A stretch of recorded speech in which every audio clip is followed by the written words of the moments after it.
Hello बच्चों, स्वागत है आपका अपने चैनल एजी क्लासेस में। आपके सामने राज्य शिक्षा केंद्र मध्य प्रदेश भोपाल वार्षिक परीक्षा सत्र 2024-25 विषय हिंदी प्रथम भाषा कक्षा 8वीं का पेपर है, जिसमें 60 पूर्णांक अंक हैं।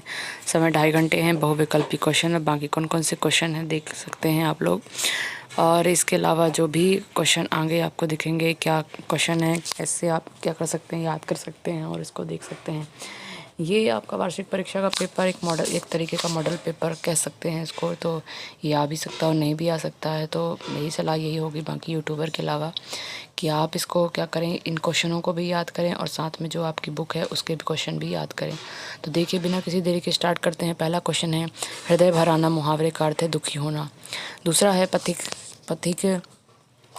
है पथिक से कविता के रचनाकार कौन है। पथिक से कविता के रचनाकार से पहले का उत्तर क्या हो जाएगा, दुखी होना। बढ़ते हैं अगले क्वेश्चन की तरफ। क्वेश्चन नंबर 2 का आंसर है, पथिक से कविता के रचनाकार हैं लेखक गज। अपराजिता शब्द में कौन सा उपसर्ग है। तो अपराजिता शब्द में क्या उपसर्ग है, आ उपसर्ग है। नव नभ की नव बेहग वृंद को पंक्ति में कौन सा अलंकार है। तो देखो ना आ रहा है, तो इसमें कौन सा होगा, इसमें अनुप्रास अलंकार होगा। ठीक है। रक्षक शब्द का विलोम शब्द क्या होगा, भक्षक होगा। क्या होगा, भक्षक हो जाएगा। अब देखिए, खाली स्थान रिक्त स्थानों की पूर्ति कीजिए। सबसे पहले 5 आपके विलोम शब्द हो गए। अब बढ़ते हैं खाली स्थान की तरफ। रिक्त स्थानों की पूर्ति कीजिए।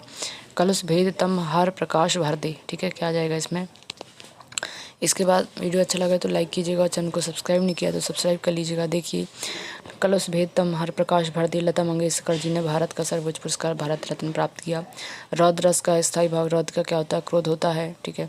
फिर वसीयत नामे पाठ में जायदाद के कौन हिस्सेदार थे। जायदाद के कौन हिस्सेदार थे, तो 2 हिस्सेदार थे।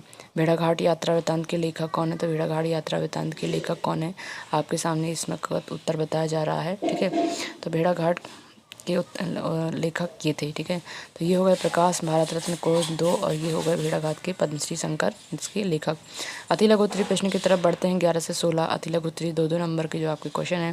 तो देखिए, पहला प्रश्न है, वर्दी कविता में कवि किससे वरदान मांग रहा है। तो देखिए, इसका उत्तर ये है कि वर्दी कविता में कवि भगवती दुर्गा से वरदान मांग रहा है। सरस्वती या भारत माता से वरदान मांग रहा है। फिर दूसरा है, राम बाली के सामने इसलिए नहीं आना चाहते थे क्योंकि जो भी उनके सामने आकर युद्ध करेगा उसकी आदि शक्ति उसके अंदर चली जाती है। सलीम अली ने कौन से पक्षी को खोज निकाला। तो ये है इसका उत्तर, धाबेदार उल्लू नाम का पक्षी को उन्होंने खुद चला। भगवत गीता में कितने श्लोक हैं। भगवत गीता में कुल 700 श्लोक भगवत गीता में बताए गए हैं।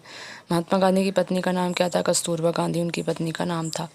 ठीक है। पटना शहर का पुराना नाम क्या है। पाटलिपुत्र है। ये हो गया प्रश्न नंबर 16 का आंसर। पटना शहर का पुराना नाम क्या है, पाटलिपुत्र है। अब देखिए, लघुत्तरी प्रश्न की तरफ बढ़ते हैं। लघुत्तरी प्रश्न अति लघुत्तरी के बाद बढ़ते हैं लघुत्तरी प्रश्न की तरफ। इसका आप स्क्रीनशॉट भी ले सकते हैं। लघुत्तरी प्रश्न है, लता जी को समूचे राष्ट्र की गायिका क्यों कहा जाता है। 17 नंबर का क्वेश्चन का आंसर भी आपको दिखाया जा रहा है। देखिए, 17 नंबर का क्वेश्चन का आंसर ये है। आप इसको लिख भी सकते हैं, याद कर सकते हैं। ठीक है।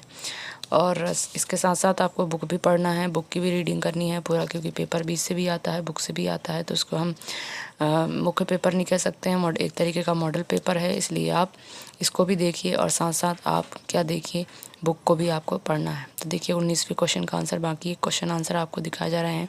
Question number 17, question number 18, question number 19। ठीक है। क्वेश्चन नंबर 20 है, बढ़ते हैं क्वेश्चन नंबर 20 की तरफ। अपने अंग्रेजों ने मुंडा जनजाति के संघर्ष को कैसे दबाना चाहा। तो देखिए, इसका उत्तर ये है, अंग्रेजों ने मुंडा जनजाति के संघर्ष को दबाने के लिए उन्होंने पुलिस और सेना का सहारा लिया और मुंडा नेताओं को क्या कर गिरफ्तार कर लिया। प्रधान अध्यापक को स्थानांतरण प्राप्त रहे तो प्रार्थना पत्र लिखना है। तो ये प्रार्थना पत्र स्थानांतरण के लिए आप इसका स्क्रीनशॉट ले सकते हैं, याद कर सकते हैं और साथ में छुट्टी का आवेदन भी याद कर सकते हैं। ठीक है। ऐसे 2-3 आवेदन याद कर सकते हैं। ये है एक वो है पैसेज है एक तरीके का। तो आपको गद्य और पद्य दोनों आएगा, गद्य भी लिखने के लिए आएगा और साथ में पद्य भी लिखने के लिए आएगा। तो ये है इसका आंसर, गद्य और पद्य का। ठीक है। व्याख्या वगैरह आपको करनी है। फिर 24वां नीचे लिखे पद्यांश की संदर्भ सहित व्याख्या कीजिए। तो संदर्भ सहित ये है इसका भावार्थ, तो इसकी व्याख्या है प्रसंग और संदर्भ। ठीक है। 25वें क्वेश्चन का आंसर है, उपयुक्त गद्यांश का उपयुक्त शीर्षक क्या है। तो इस संसार का सबसे अमूल्य समय है। क्या है, समय है। कौन सा व्यक्ति श्रेष्ठ नागरिक बन सकता है। तो कौन सा व्यक्ति समय का उपयोग करने वाला व्यक्ति सर्वश्रेष्ठ नागरिक बन सकता है।